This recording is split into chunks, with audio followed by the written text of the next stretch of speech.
ఇచ్చిన మాట నిలబెట్టుకుంటాను. నాకు కావాల్సింది అదే కళ్యాణి.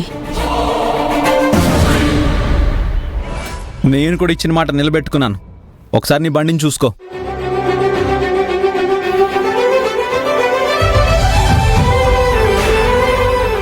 Very good Prasad. రేపెప్పుడైనా నీకు మున్సిపాలిటీలో కాంట్రాక్ట్లు ఏమీ లేకపోయినా ఇలా బైక్లు సర్వీసింగ్ చేసుకుంటూ బ్రతికేయచ్చు. బాయ్.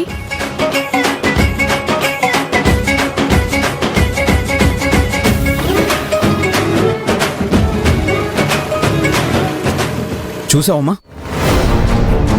నాకు ఫ్యూచర్లో కాంట్రాక్ట్ లేకపోయినా ఇలా బండ్లు తుడుచుకొని బతికేయచ్చంట.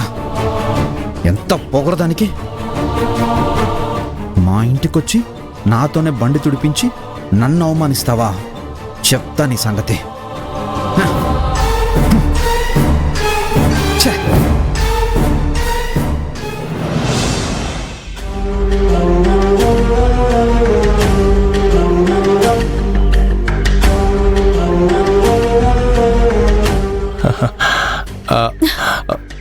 ఏంటి ఒక్కదానివే కొడుతున్నావు? ఎవరు రాలేదా? రాలేదండి.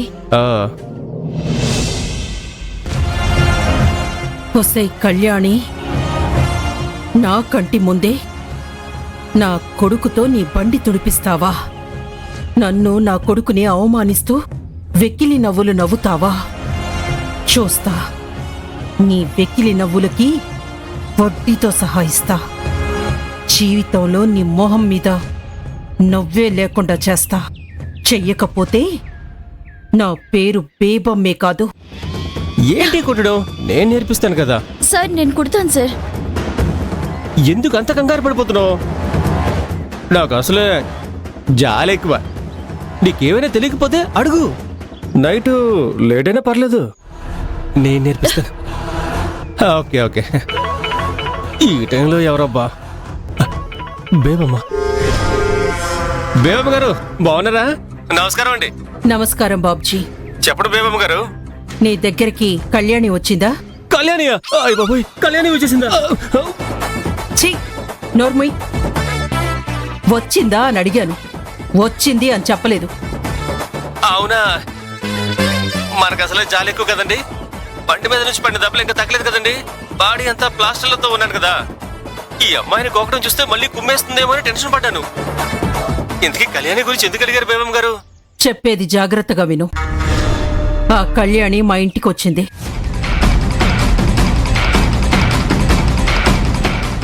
మా అబ్బాయికి ఇవ్వాల్సిన అప్పు డబ్బులు మొత్తం వడ్డీతో సహా కట్టి నా కంటి ముందే నా కొడుకుతో బండి తుడిపించి ఘోరంగా అవమానించింది. ఆ అవమానాన్ని భరించలేకపోతున్నాను.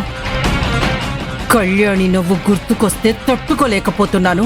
మీ బాధ నాకు అర్థమైందండి, కానీ మీ బాధ తగ్గడానికి నేనేం చేయాలండి? చెప్పేది జాగ్రత్తగా విను. ఆ కళ్యాణి మాకు అప్పు తీర్చినట్టుగానే నీకు కూడా అప్పు తీర్చటానికి బయలుదేరింది. ఇంకొద్దిసేపట్లో నీ షాప్ దగ్గరికి వస్తుంది. నీకివ్వాల్సిన అప్పు డబ్బు మొత్తం వడ్డీతో సహా కడుతుంది. తన చెల్లిని మళ్ళీ నీ షాప్లోకి పనిలోకి రాకుండా ఆపుతుంది. అదే జరిగితే దాని మీద పగ తీర్చుకోవాలనే మన కోరికగానే మిగిలిపోతుంది. ఆ కళ్యాణి శాశ్వతంగా మన చేతుల్లో నుంచి తప్పించుకుంటుంది. సినిమా మొత్తం శుభం కాడు దాకా అర్థమైపోయిందండి. ఆ కళ్యాణి నా షాపు దగ్గరకు వచ్చినా ఇచ్చే అప్పు డబ్బులు తీసుకోకూడదు. దాని చెల్లెలు నా దగ్గర చేసిన అప్పు ఎప్పటికీ తీరిన అప్పుగానే ఉండిపోవాలి. ఆ వంకతో దాని చెల్లెల్ని మళ్ళీ పనికి రప్పించాలి. ఎప్పట్లాగే లల్లీని అడ్డు పెట్టుకుని కళ్యాణితో ఒక ఆట ఆడుకోవాలి. అంతే కదా బేబమ్మ గారు? సూపర్ బాబ్జీ. నా మనసులో ఉన్నదాన్ని అచ్చు గుద్దినట్టు అర్థం చేసుకున్నావు. ఏంటండి అర్థం చేసుకున్నది? ఇప్పటికే ఆ కళ్యాణితో తన్నులు తిని ఒళ్ళంతా పంచర్లు పడిపోయింది. అప్పు డబ్బులు తీసుకోకుండా తప్పించుకొని తిరిగితే అప్పుడు ఆ కళ్యాణి నన్ను కనిపెట్టిందంటే ఏ కాలు చెయ్యో విరిచేస్తుందండి. అప్పుడు టైలర్ షాపులో కాదు, గుడి ముందు కూర్చుని అడుక్కు తినాల్సి వస్తుంది. నా వల్ల కాదు బేబమ్మ గారు, ఇంకా నేను రిస్క్ తీసుకోలేను. కళ్యాణితో తన్నులు తినే ఓపిక నాకు లేదు బేబమ్మ గారు. అర్థం చేసుకోండి